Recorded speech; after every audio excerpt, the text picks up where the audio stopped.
Mari sekarang kita bahas soal dari tantangan kimia 5 ya. Jadi dua sel volta dihubungkan dengan cara sebagai berikut ya. Ini sel voltanya. Nah, pertanyaan A, apakah elektron akan mengalir sesuai arah panah kuning atau arah panah biru? Jelaskan. Ya. Jadi kalau Anda lihat sel volta ini ya, baik yang di atas, kita sebut saja yang di atas ini sel nomor satu, ya, sel satu. Yang bawah adalah sel 2. Ya. Kalau susunannya seperti ini, maka seng pada kedua sel volta ini disusun sebagai anoda. Nah, Anda tahu pada sel volta elektron itu mengalir dari anoda menuju katoda. Ya. Jadi kalau elektron keluar dari sel satu, maka arahnya akan mengikuti jalur panah kuning. Kalau dari sel 2, elektron akan mengalir keluar dari jalur panah biru. Ya.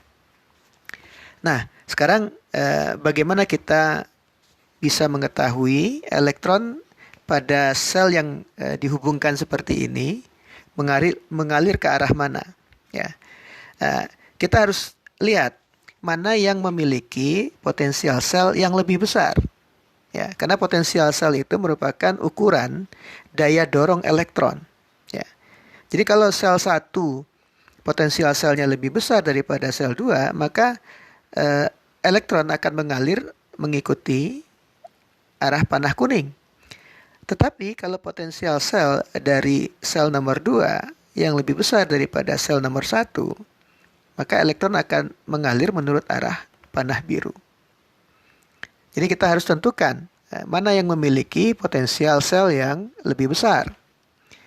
Menghitung potensial sel itu dengan persamaan Nernst. Ya.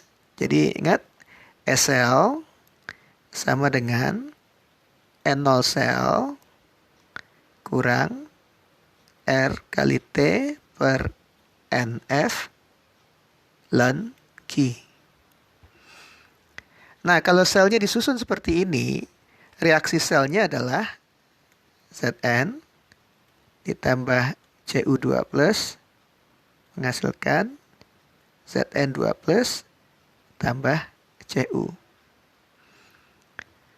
Jadi kalau kita tentukan potensial sel untuk sel nomor 1, maka SL 1 itu sama dengan N0 sel ya kurang RT per elektronnya 2 untuk reaksi ini 2F ln Q-nya adalah apa? Konsentrasi Zn2 plus dibagi konsentrasi Cu2 plus, yaitu 0,8 dibagi 1,05. Ya.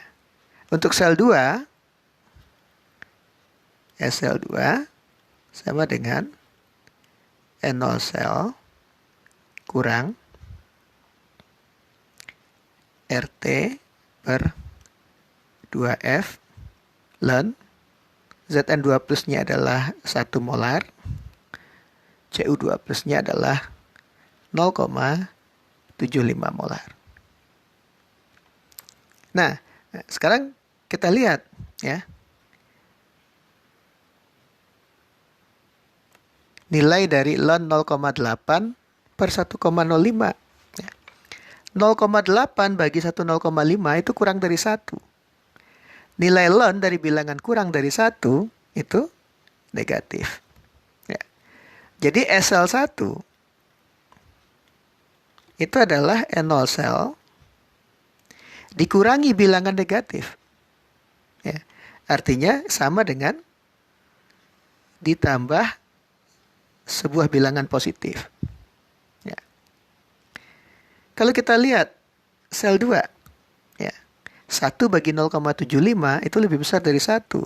Maka nilai ln-nya positif. Maka SL2 itu sama dengan N0 sel dikurangi suatu bilangan positif. Jadi dari perhitungan ini ya kita bisa mengambil logika sederhana bahwa SL 1 itu lebih besar dari SL 2. Jadi elektron mengalir kemana? Elektron akan mengalir mengikuti arah panah kuning. Ya. Nah, itu jawaban yang A. Sekarang pertanyaan yang B, hitung konsentrasi ion-ion dalam kedua sel volta tersebut ketika elektron berhenti mengalir. Ya. Kapan itu? Saat potensial dari sel 1 sama dengan potensial dari sel 2. Ya, karena sel 2 ya, kalau tidak ada sel 1, elektron akan mengalir menurut panah biru. Ya. Nah, tapi karena sel 1 potensialnya lebih besar dari sel 2, elektron mengalir menurut arah ya, panah kuning ini. Ya. Akibatnya apa? Ya, kita lihat konsekuensinya. Anoda pada sel 1 seng akan teroksidasi menjadi seng 2+. Kalau seng teroksidasi menjadi seng 2+, maka konsentrasi seng 2+ akan bertambah. Ya. Otomatis pada sel 1 Cu2+ akan mengalami reduksi menjadi Cu. Nah, apa yang terjadi pada sel 2? Pada sel 2 karena elektron mengalir ke arah seng pada sel 2, maka seng 2+ pada sel 2 akan mengalami reduksi menjadi seng. Akibatnya apa? Akibatnya konsentrasi seng 2+ pada sel 2 akan berkurang. Di sisi lain, pada sel 2, Cu akan teroksidasi menjadi Cu2+. Sehingga Cu2+ pada sel 2 akan bertambah. Jadi kalau kita buat ringkasannya, ya. Jadi pada sel 1, ya, itu Zn akan teroksidasi menjadi Zn2+. Ya. Oke, itu pada sel 1. Pada sel 2, sebaliknya, Zn2+ akan tereduksi menjadi Zn. Sehingga konsentrasi Zn2+ pada sel 1 itu akan bertambah. Misalnya bertambah sebanyak X. Kalau bertambah sebanyak X, maka pada satu saat konsentrasinya akan menjadi 0,8 tambah X. Konsekuensinya apa? Konsekuensinya konsentrasi Zn2+ pada sel 2 itu akan berkurang sebanyak X. Jadi menjadi 1 kurang X. Sekarang kita lihat lagi. Kalau pada sel 1 terjadi oksidasi Zn2+, maka pada katoda Cu2+ akan tereduksi menjadi Cu. Ya. Cu2+-nya akan berkurang. Ya, maka pada kesetimbangan konsentrasi Cu2+ pada sel 1 itu akan berkurang. Jadi awalnya 1,05 molar, dia akan berkurang sebanyak X. Ya, Anda lihat tadi reaksi selnya, ya. Jadi di sini jumlah mol elektronnya sama, ya. Jadi kalau Zn2+ bertambah sebanyak X, maka Cu2+ akan berkurang sebanyak X. Pada sel 2, Cu akan teroksidasi menjadi Cu2+. Ya. Jadi Cu2+-nya akan terbentuk. Jadi konsentrasinya akan bertambah. Jadi kalau awalnya Cu2+ pada sel 2 adalah 0,75 molar, maka pada kesetimbangan, ya, pada saat arus sama dengan 0, itu akan menjadi 0,75 ditambah X. Nah, sekarang kita tinggal masukkan ke dalam persamaan Nernst. Ya. Pada saat kesetimbangan, ya, pada saat arus sama dengan 0, potensial E sel 1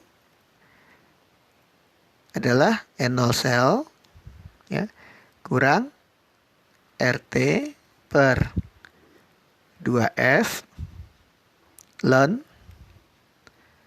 ya, konsentrasi Zn2 plusnya sekarang menjadi 0,8 ditambah X, konsentrasi Cu2 plusnya sekarang menjadi 1,05 kurang X. Untuk sel 2,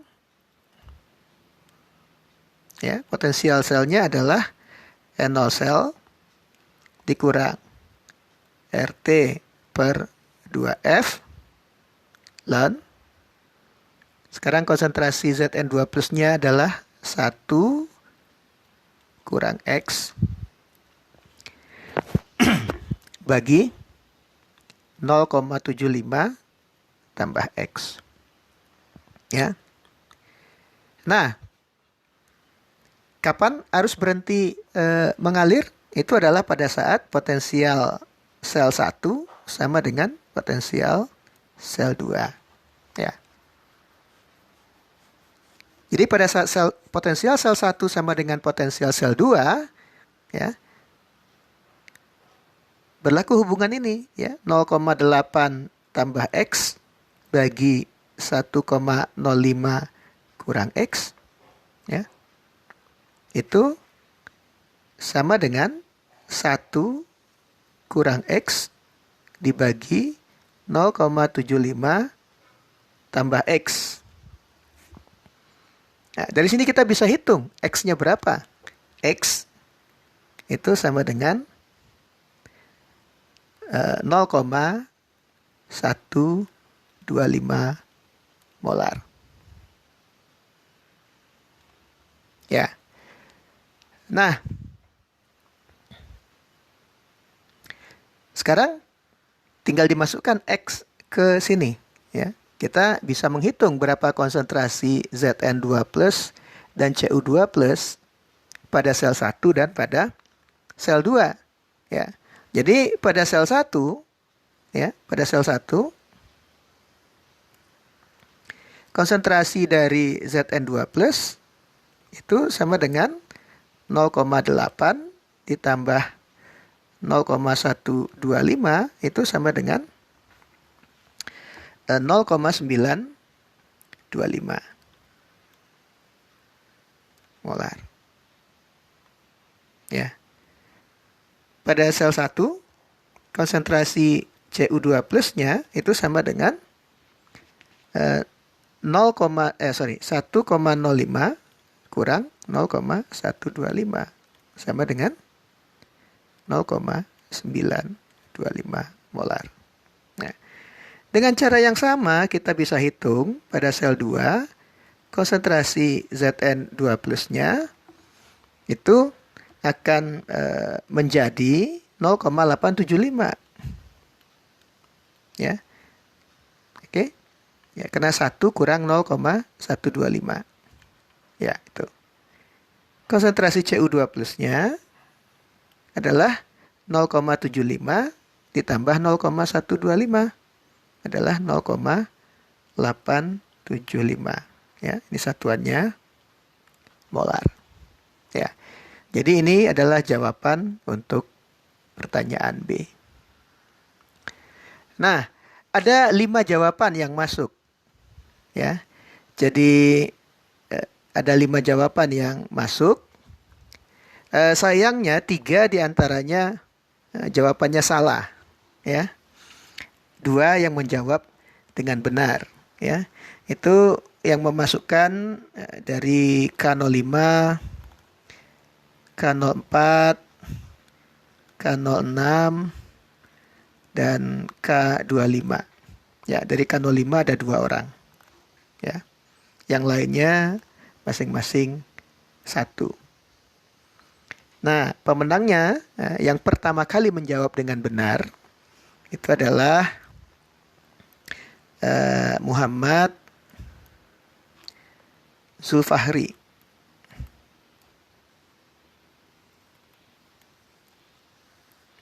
Ya. 160 19348 ya dari K06 ya. Selamat buat Muhammad Zulfakri ya. Sampai ketemu pada tantangan kimia ke-6.